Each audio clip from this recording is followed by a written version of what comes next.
Bismillahirrahmanirrahim. Assalamualaikum warahmatullahi wabarakatuh. Sebagai kaum muslim, pasti sudah akrab dengan kisah para nabi. Salah satunya adalah Nabi Lut alaihissalam. Secara silsilah, Nabi Lut alaihissalam merupakan keponakan dari Nabi Ibrahim alaihissalam. Nabi Lut alaihissalam diperintahkan oleh Allah SWT untuk menetap di sebuah kota yang penuh dengan kemaksiatan yang bernama kota Sodom. Dalam kisahnya, kota itu terkena azab dari Allah sehingga seluruh penghuninya binasa, termasuk istri Nabi Lut alaihissalam itu sendiri.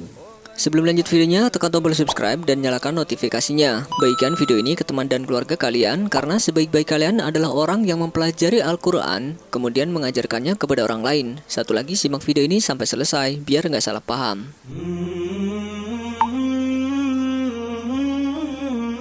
Dalam kisah Nabi Lut alaihissalam, atas perintah Allah SWT, beliau menetap di Yordania, tepatnya di kota Sadum atau kota Sodom.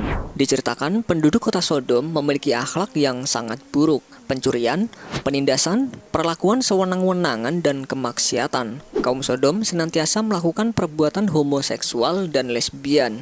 Kedatangan Nabi Lut alaihissalam untuk berdakwah agar mereka melakukan taubat ditolak mentah-mentah. Semakin Nabi Lut alaihissalam menyampaikan dakwah, semakin enggan mereka bertaubat dari kemungkaran.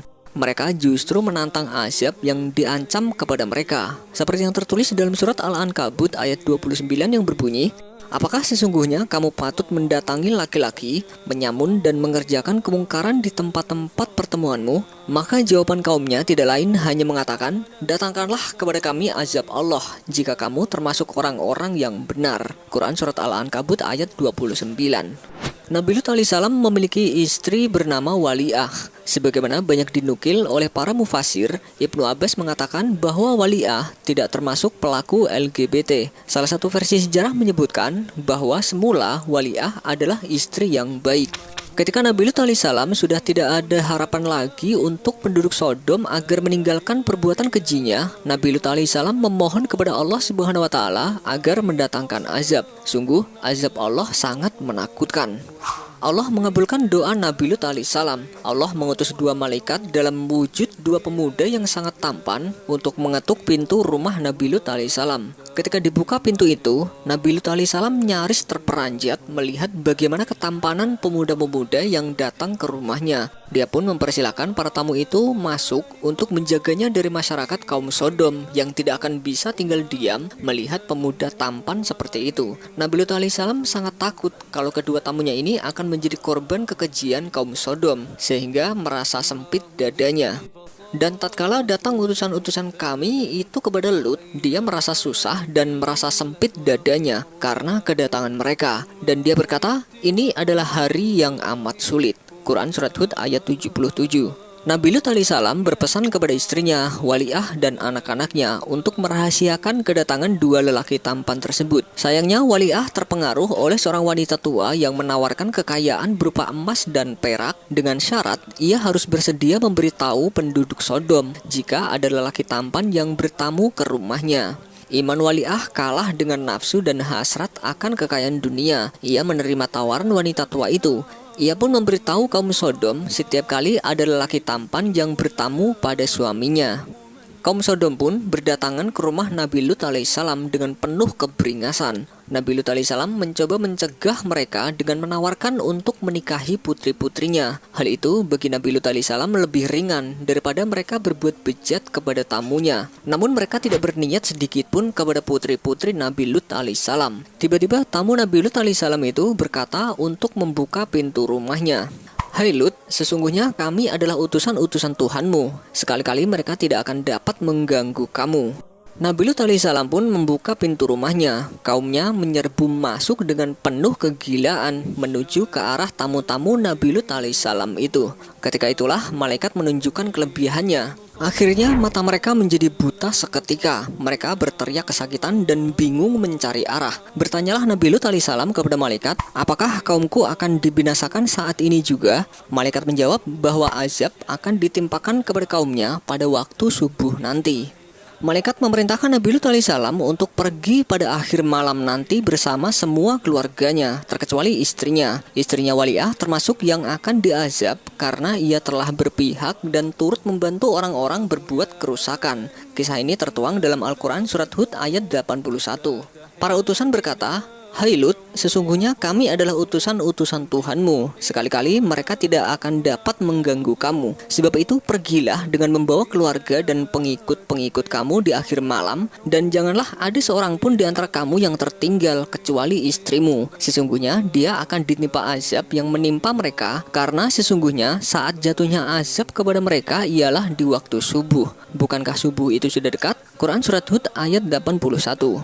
Maka tatkala datang azab kami jadikan negeri kaum Lut itu yang atas ke bawah, dan kami hujani mereka dengan batu belerang atau tanah yang terbakar secara bertubi-tubi. Quran Surat Hud ayat 82. Ada juga versi lain yang menyebutkan bahwa Wali'ah ikut diazab karena ia menoleh ke belakang saat berlari bersama suaminya. Bisa jadi karena kepikiran harta, bisa juga diartikan ia sebenarnya hanya iba atau merasa sayang dan kasihan kepada kaumnya. Padahal sebelumnya sudah diwanti-wanti malaikat untuk tidak menoleh ke belakang punggungnya. Bahkan ada cerita lain yang menyebutkan bahwa Wali'ah diazab menjadi tiang garam yang membatu di Yordania yang dijuluki sebagai patung Madam Lot. Formasi batuan setinggi kurang lebih 18 meter ini berada di tepi Laut Mati yang memanjang di antara perbatasan Palestina-Yordania. Sebuah tempat yang diperkirakan sebagai patung istri Lot, di mana istri Lot menoleh ke belakang dan dia menjadi tiang garam. Menurut penelitian yang dipresentasikan dalam American School of Oriental Research, para arkeolog mengatakan bahwa memang ledakan meteor di atas Laut Mati sekitar 3.700 tahun lalu adalah penyebab hancurnya kota Sodom. Ledakan meteor tersebut menewaskan puluhan ribu orang. Diketahui setelah para ilmuwan melakukan penggalian selama 13 tahun di situs purbakala Tal en Hammam yang kini masuk wilayah Yordania, di sana ditemukan situs bebatuan yang berbobot besar. Memang benar di tempat tersebut ditemukan bebatuan, namun belum pasti apakah dugaan patung Madam Lot yang tersebar di masyarakat itu memang jasad istri Nabi Lut alaihissalam yang terkena azab, atau hanya pilar garam yang terbentuk karena aktivitas seismik. Tapi warga setempat menganggap kalau pilar ini untuk mengingatkan kita semua akan azab Allah Subhanahu wa taala. Wallahu a'lam bishawab. Wassalamualaikum warahmatullahi wabarakatuh. Sebelum beranjak dari video ini, mungkin video sebelumnya juga menarik untuk dilihat nih. Dalam menyebarkan agama Allah Subhanahu wa taala, Nabi Ibrahim alaihissalam banyak dihadapkan masalah-masalah besar. Seperti kisahnya dengan Raja Namrud yang diabadikan dalam Al-Qur'an ini. Sejak lahir, Nabi Ibrahim alaihissalam tinggal di sebuah goa yang jauh dari keramaian penduduk. Hal ini dikarenakan suatu hari Raja Namrud mendapatkan ramalan bahwa ada seorang laki-laki yang lahir dari negerinya yang akan mengalahkannya. Maka dari itu saat Nabi Ibrahim lahir, ayahnya menyembunyikan Nabi Ibrahim kecil di sebuah goa.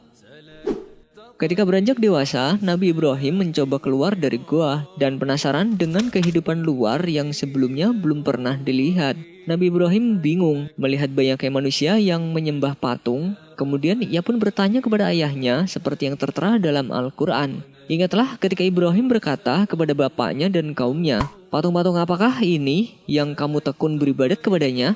Mereka menjawab, "Kami mendapati bapak-bapak kami menyembahnya." Quran Surat Al-Anbiya ayat 52-53. Nabi Ibrahim alaihissalam pun kebingungan, padahal jelas-jelas menurut Nabi Ibrahim alaihissalam itu tidak lebih hanyalah benda mati. Semakin dewasa, Nabi Ibrahim alaihissalam mulai memikirkan tentang berbagai hal, termasuk batu, matahari, bulan, bintang, dan bahkan patung yang sering dipuja oleh masyarakat.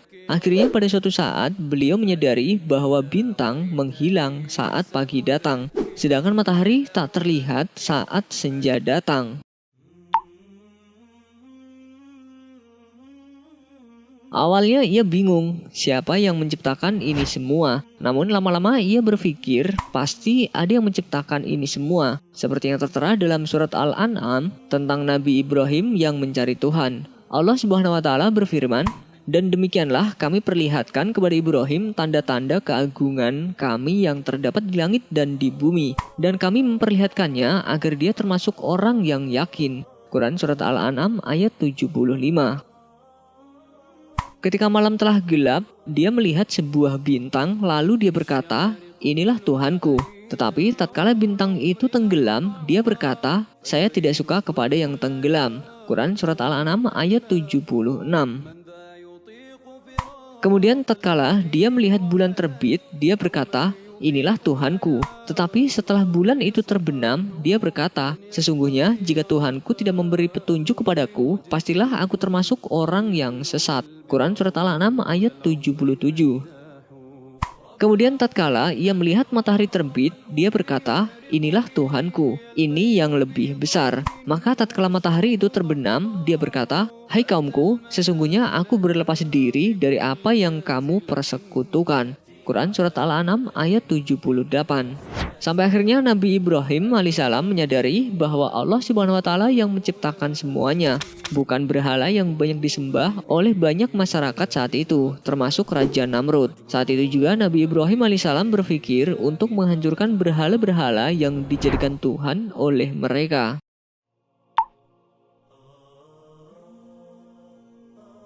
Dilansir dari Occasion.com, menurut penuturan Ustadz Rizky Nugroho, suatu ketika Raja Namrud bersama rakyatnya pergi meninggalkan negeri. Namun Nabi Ibrahim alaihissalam mengaku kalau ia sedang sakit dan tidak ikut pergi. Di saat itulah Nabi Ibrahim alaihissalam memanfaatkan kesempatan tersebut dengan menghancurkan berhala yang dianggap sebagai Tuhan.